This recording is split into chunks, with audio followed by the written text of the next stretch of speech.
Jessica Lee is the interim executive director of the Council of Korean Americans.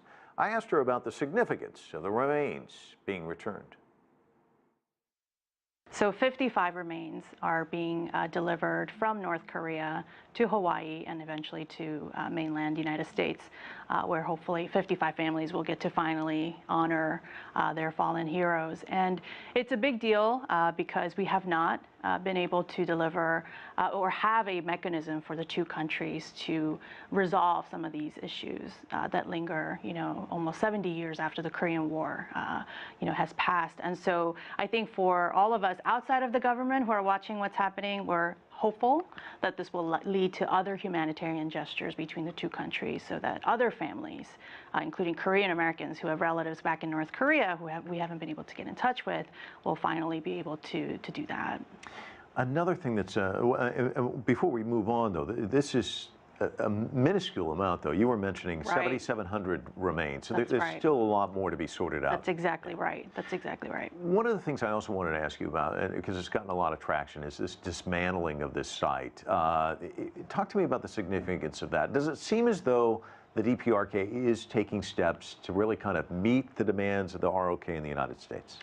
I think so, but it's tricky because I think North Korean government, as is Washington, D.C., is trying to assess whether they need to take 2 steps forward so that the United States will also meet them halfway, or they just take half a step, or what? I mean, the idea would be that the two countries act in a calibrated and kind of a predictable way, because right now what's missing is trust.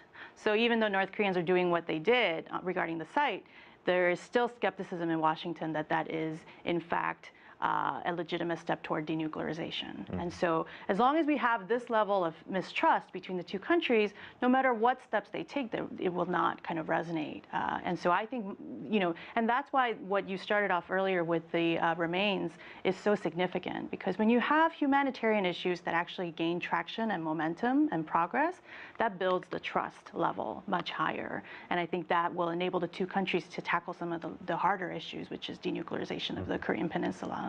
But one of the things you see in any type of arrangement like this, especially when you're talking about distrust, I'll give you this, but at some point, what are you going to give me? Right. Have we reached that point where the DPRK is going to say, look, you guys have got to take some steps as well?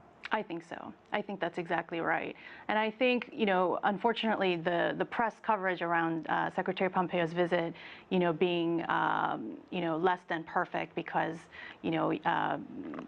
there's concerns that United States is not doing enough, as you said, to kind of give up or to be more conciliatory, right, as we tried to come up with a joint plan.